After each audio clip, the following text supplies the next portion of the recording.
How's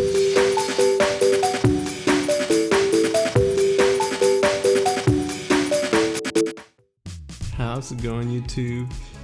I'm trying to come up with a catchphrase when we start the videos, but I don't know. If you guys have any wacky ideas, let me know. Maybe we'll try them out. In this video, we have X-Antibody going up against Cherubimon. These are two decks that are like, you know, probably not in the tier 1 spectrum, but like they're definitely solid enough that you see them all the time. Two of my favorite decks for the BT7 format for sure. We have Tamers for both players. Cherubimon into Coda is pretty nice start for X-Antibody. Can ensure he's not getting memory choked and he'll have, you know, pieces to work with. I will say a card like Coda gets a lot better in BT8 because right now, you know, we're playing all these Digimon that are not X-Antibody, so you just can't pick them up. But in BT8 we get a whole nother line of just everybody being X-Antibody. So, you know, the thing about the X-Antibody is that like not only will they get new cards, but the existing cards will get a lot better too, right? If that makes sense. Okay, kind of a slow start for Cherubi. I guess, you know, X-Antibody with the Coda doing a good job of memory choking, has Dark Tyranno and memory boost to work with. Okay, it goes with a second memory boost. I guess he's really really set on just finding the exact pieces. In cases like this, you have to wonder if like promoting is not better as you get to, you know, cycle through more cards, right? Like for example, if he had promoted this turn, he'd have the blocker on the board, and then next turn be able to hatch and start a second stack, which could get you the pieces that you were missing, right? Takes a Dorumon, which is gonna come out and swing, hits into a Doru, and Doru insecurity kind of feels bad, right? The 1k hurts, but it'd be like that. Sometimes stuff just doesn't die. So I would say, yeah, it's still pretty slow start for the Cherubi player as well, but she's in a good spot. She's got a bunch of tamers set up, can finally utilize the Boko. Wonder if we'll see like yeah, the Rihimon is just such a powerful Digimon.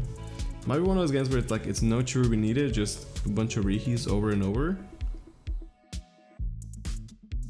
Or will she go into, okay, just gonna go into a Cherubi to pass the turn and gets a purple card, which is just such a nice tamer. Okay, X-Antibody finally coming out. You know, he's got so much memory to work with. So, you know, he waited the entire game to get this big stack, and I guess we'll see just how much he could do off of it. The problem is that Cherubi is kind of annoying. He can destroy the Bushi with the effect, gain some memory with the Doorway Herald, and then, you know, punch quite a bit through security. It's gonna hit into another Koichi and then the Kari.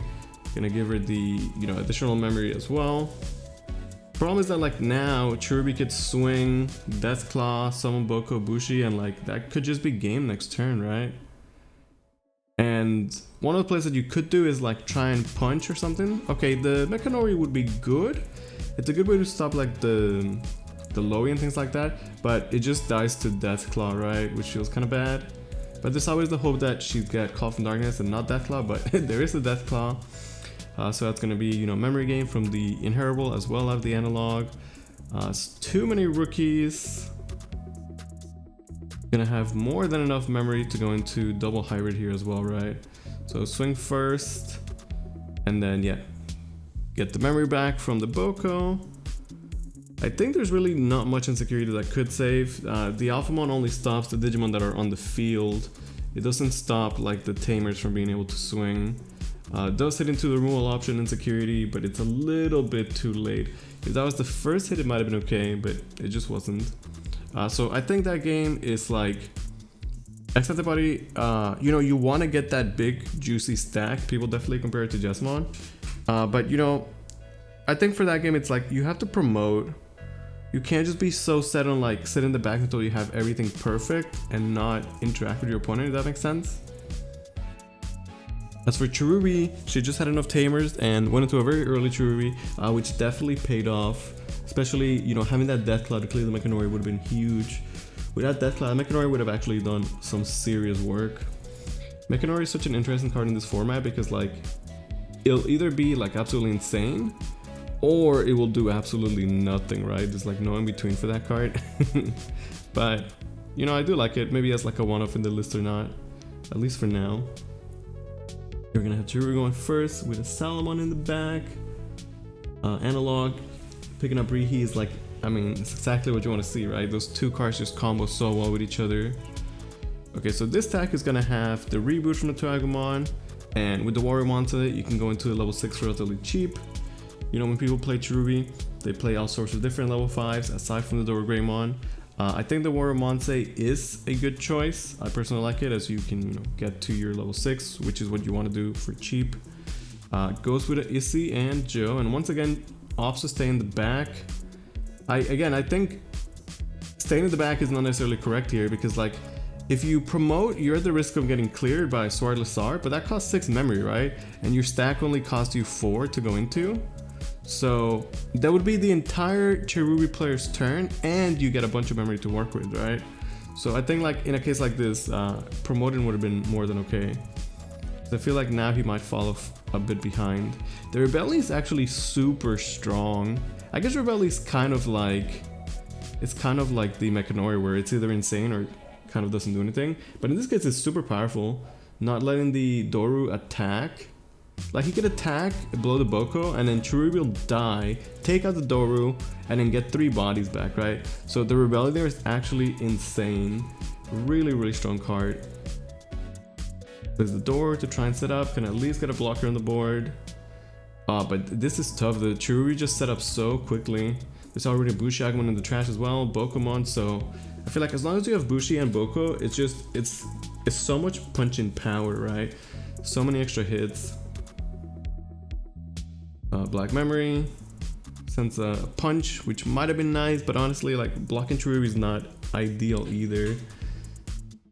Okay, gonna just block.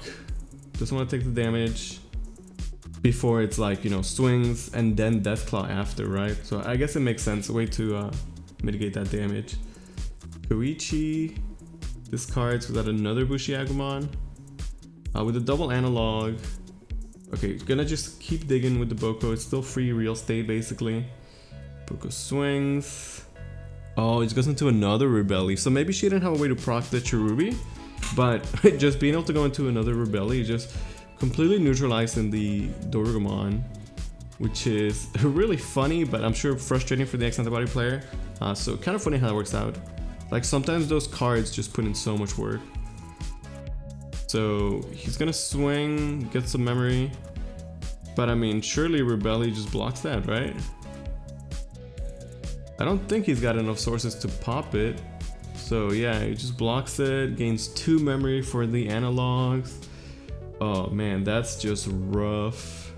And now next turn there's Cherubi, Sala, plus any hybrid or, you know, way to proc the Cherubi. Again, hits the Alphamon, but it's just is not enough. So pretty solid game, just, you know, Cherubi, everything turning sideways. Yeah, like Cherubi just doing its thing. And I think for X-Antibody, he was too set on just having the perfect stack, and maybe he stayed in the back a little bit too much. Anyway, I hope you guys enjoyed that game. Thanks for watching.